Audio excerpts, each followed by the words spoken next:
Hi everyone! So we're here today to share with you just a few of the books that we got through in the month of September. Yes. I know I personally had an awesome reading month. As did I. So I'm super excited to share with you some of our highlights from the month. So the first book I want to talk about is Jack of Hearts and Other Parts by L.C. Rosen. Now this book comes out on October 30th and I think it's one that a lot of people are going to want to pick up. This is a book about a boy named Jack, and he is convinced by his best friend to write an online kind of sex and relationship advice column on a blog. After he starts writing this blog, he starts getting like threatening and kind of blackmailing love letters stuck in his locker. So this book is kind of, it's a mystery in a way, and he's trying to figure out who is blackmailing him and trying to like curb his sexuality and kind of prevent him from being kind of unapologetically himself. I think this book is going to be really, really important to a lot of people because it genuinely has like authentic advice about sex and relationships for gay teens that I think is really important, and I'm honestly a little bit surprised it's getting published the way it is, but I'm also very, very happy because it doesn't hold back. It really is very truthful, and I really, really enjoyed reading it, and when it comes out at the end of October, I encourage you to pick it up if you're at all interested, because I think this book is gonna be a standout for a lot of people. The first one that I read in September is Eleanor, Oliphant is Completely Fine by Gail Honeyman. This is one that I had heard recommended on a few different blogs, and I'm so glad that I picked it up. This is an adult fiction book, not a middle grade title for once, but this book really took me by surprise, especially because when the book opens, I really didn't like the main character, but I've never had a character grow on me so strongly, so quickly. The main character is a woman who is around 30 years old and has lived a very isolated life. She sort of follows the exact same routine every day, and then an event happens where she and a guy from work help an old man that they see fall, and then that one event sort of snowballs, and bit by bit things start to change in her life and things start to open up, but it also opens up a lot of emotions that had been shut away for a long time. It was really funny, it was really heartbreaking, I really loved it from start to finish. Next up, I read the novelization of Dear Evan Hansen by Val Emmich. I love the musical Dear Evan Hansen. I haven't actually seen it, but I love the soundtrack and listen to it all of the time. So when I had the opportunity to read this advanced copy, I was super excited.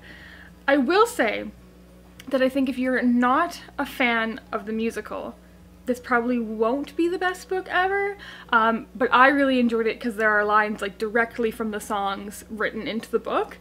Which I really thought it was just so much fun. As somebody who was a fan of the music, I thoroughly enjoyed reading this. But if you haven't listened to the music, have no interest in it, I don't know if it'll be the best. That said, I loved it and I'm super happy I read it. This book comes out on October 9th. The next one I read in September was The Stormkeeper's Island by Catherine Doyle.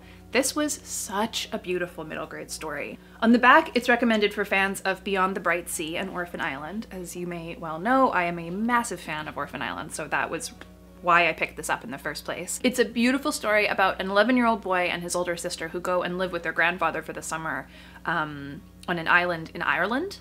And he learns when he gets there that this island is like steeped in ancient magic, and it's just something that sort of everybody on the island accepts. He also learns that his grandfather is the Stormkeeper, who basically is in charge of the island's memories, which are linked to the weather of the island.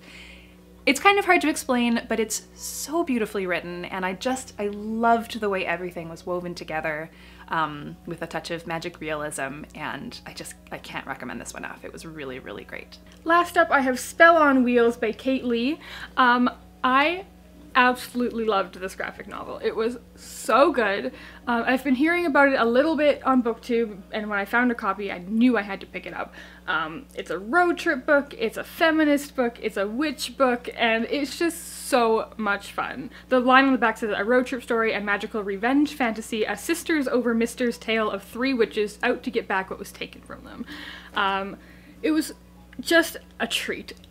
If you like graphic novels, definitely pick this one up. I'm a little bit sad because it ends in a way where there could certainly be more additions to this story, but As far as I'm aware, right now there isn't going to be a volume 2, but this was so much fun and you should definitely pick it up too, and it's perfect for October. And the last one on my list is Harry Potter and the Goblet of Fire. I actually listened to this one as narrated by Jim Dale, and realized that it had been years and years and years since I had read this book, and there were so many details that I had forgotten, and like really important character and plot points that matter so much to the whole arc of the story. I know that this is old news by now, but I'm just so in love with this series, and listening to it was a really neat way to get back into the story again. If you haven't listened to the audiobooks of this, or you think that you're not an audiobook person like I did, I definitely recommend starting with Harry Potter by Jim Dale. So those are just a few of the books that we made it through in September. We would always love to hear what you read as well, so you can leave that in the comments below. If you like this video, give it a big thumbs up and subscribe for more videos every week. Happy reading and thanks for being awesome. Bye. Bye.